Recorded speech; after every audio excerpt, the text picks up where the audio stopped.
Story 1, A Sinister Visit. Living in the heartland of America, my town was synonymous with peaceful living. Nothing out of the ordinary ever really happened. The surroundings offered serene landscapes, vast farmland and good-hearted people. I lived alone in my small house at the outskirts, my nearest neighbor being a mile away. That was until one eerie summer night that changed my outlook on life forever. I was wrapping up my dinner, watching some TV when I heard a knock on the door. It was about 9 p.m., a little too late for anyone to be visiting. It was likely some lost traveler, I thought, as I headed towards the door. As I opened the door, I was met with the sight of two children, about 10 or 12 years old, standing on my porch. They were dressed oddly formal for kids, wearing what looked like outdated Sunday best. Both were remarkably pale, and had a strange calmness about them. A little taken aback, I asked them if they were lost. The older one, a girl, spoke up. "May we use your phone to call our parents? We seem to have lost our way." Her voice was monotone, and eerily calm, given the situation. It felt unsettling, but I shrugged it off, attributing it to their predicament. As I turned to fetch my phone, a dread, an inexplicable sense of fear that permeates through the logical facade of the mind and clings to every nerve ending. That's what I felt as I took in the sight of these children, seemingly ordinary, yet chillingly out of place. In the dim light of my porch, their black eyes seemed like dark voids against their porcelain-like skin. I froze for a moment, gripped by an eerie sensation that was hard to shake off. The girl, her gaze fixed on me, repeated, "Can we come in to make the call, Mr. Jenkins?" The use of my name hit me like a cold wave. I hadn't introduced myself, yet they knew my name. Their voices were strange and robotic, lacking the natural lilt and warmth typical of children their age. Something was wrong, dreadfully wrong. However, a part of me still clung to rationale. Lost kids, I told myself. Perhaps they heard my name from my nearest neighbor, the Andersons. Maybe their car broke down somewhere close, and they needed help. Fighting the fear gnawing at me, I nodded, heading inside to get the phone. But as I took a step forward, I heard a low growl behind me. Turning around, I saw my old retriever, Max, standing at the entrance of the living room, his fur standing on end, and his teeth bared. He was growling at the children. This was entirely out of character for Max, who was usually friendly with everyone, including strangers. "Quiet, Max." I hushed him, but he wouldn't back down. His eyes were fixed on the children, his growls getting louder. I looked back at the kids, and they stood unmoving, their black eyes now fixed on Max, a flicker of something akin to annoyance crossing their otherwise impassive faces. A shiver ran down my spine. Every instinct screamed at me to shut the door, yet I was battling with the societal norm of not leaving children alone at night. But then the boy spoke again, "We won't hurt your dog, Mr. Jenkins. We just need to call our parents." His voice was colder than the chill outside, and his assurances did nothing to calm my fears. Max's growling had escalated to a snarl now, his eyes trained on the children. I decided to trust my dog's instincts. I looked at the children and said, "I'm sorry kids, but you'll have to wait outside. I'll make the call for you." As I shut the door, a wave of relief washed over me. Max, too, seemed to relax, although he still looked at the door with suspicion. I immediately called the Andersons and asked them about the children. They were as perplexed as I was and decided to drive over. We found no sign of the children when they arrived. They had vanished, leaving behind a chilling memory and unanswered questions. My peaceful life was disrupted that night. Max was unusually anxious for weeks after the incident, and so was I. The memory of the black-eyed children would forever be etched in my mind, a grim reminder that not everything in life can be logically explained. Story 2: The Abandoned House.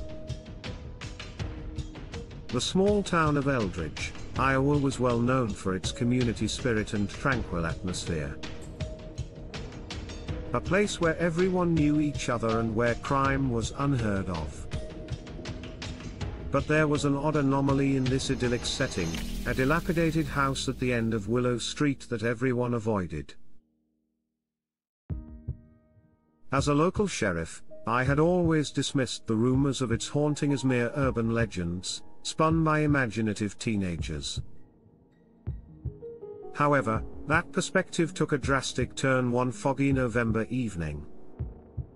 I was on my usual patrol when a distress call from Mrs. Henderson came over the radio. She reported seeing a light in the abandoned house and requested that I check it out. As I drove towards Willow Street, a sense of unease washed over me. The house stood there, an eerie silhouette against the foggy backdrop, the sight of it somehow more intimidating under the weak moonlight. Switching on my flashlight, I stepped onto the creaky porch. It was eerily quiet, save for the distant hooting of an owl, and the occasional rustling of leaves. With a deep breath, I pushed open the front door and stepped inside. The house was musty and decrepit, covered in layers of dust.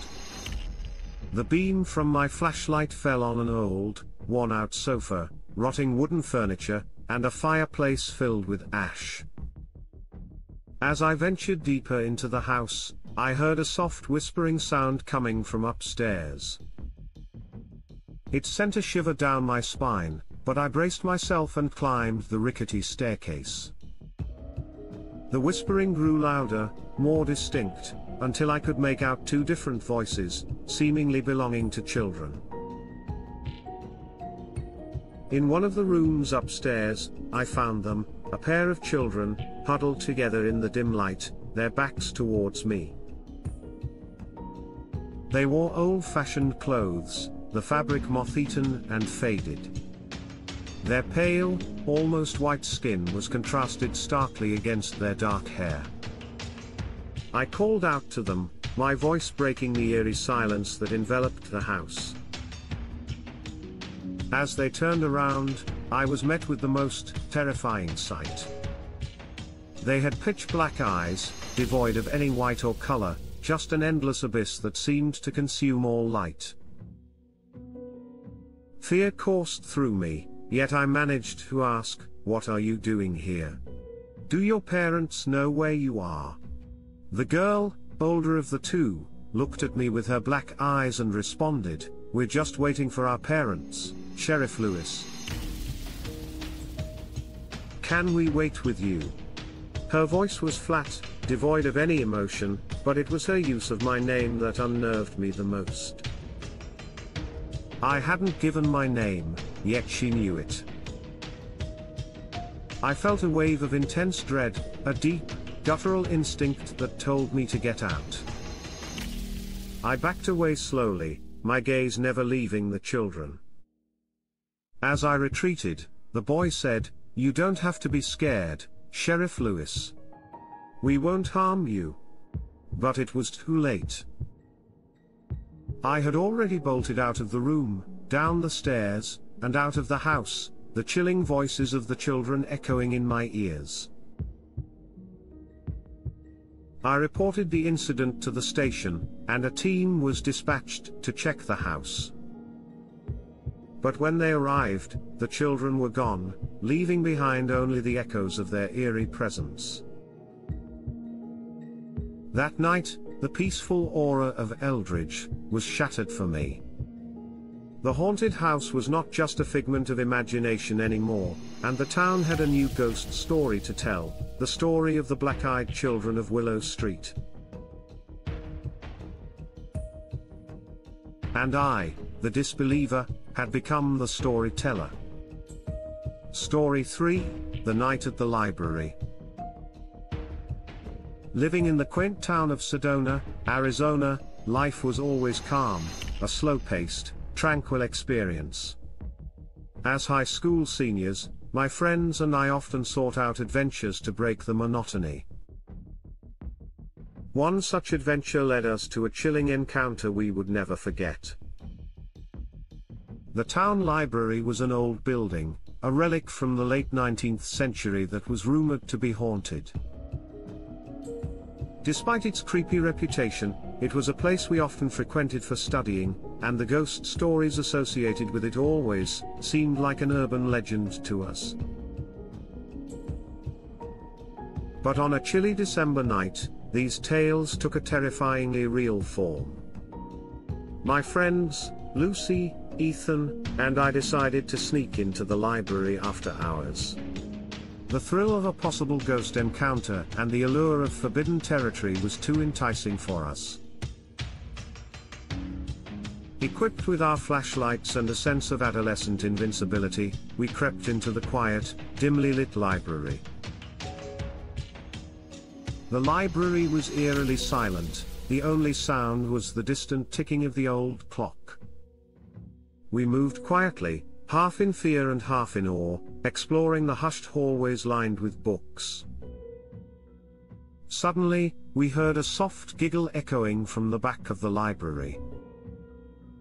It was strangely out of place in the silent library, and it made us halt in our tracks. We followed the sound, curiosity overcoming our initial fear. As we turned the corner to the children's section, we were met with an unexpected sight. Two children, a boy and a girl, sat in the reading corner. They were unnaturally pale, their hair pitch black, and they wore oddly outdated clothes. "Who are you?"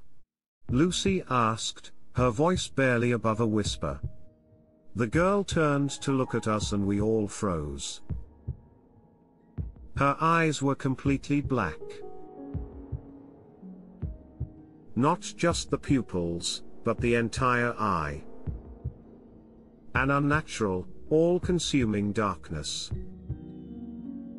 "We're waiting for our parents," the girl answered, her voice monotone, devoid of any emotion. Her black eyes stared at us unblinkingly. "Will you wait with us?" The air in the room grew colder and a feeling of intense dread washed over us. Something about these children was wrong. The boy turned to face us then, revealing identical black eyes. The sight was horrifying, their black eyes felt like they were staring right into our souls. Panic surged through us, and we turned to run. As we sprinted towards the entrance, the boy's voice echoed behind us, "You don't have to run. We won't harm you." But we didn't stop. We bolted out of the library, and into the cold night. Behind us, the library stood ominously quiet, its dark windows like watchful eyes. When we recounted our experience to others, some dismissed it as our imagination, while others were convinced we had encountered the infamous black-eyed children. That night changed our lives forever. The serene town of Sedona now held a sinister secret for us. The library was no longer just a place for studying, it was a place of horror, a place that housed the black-eyed children.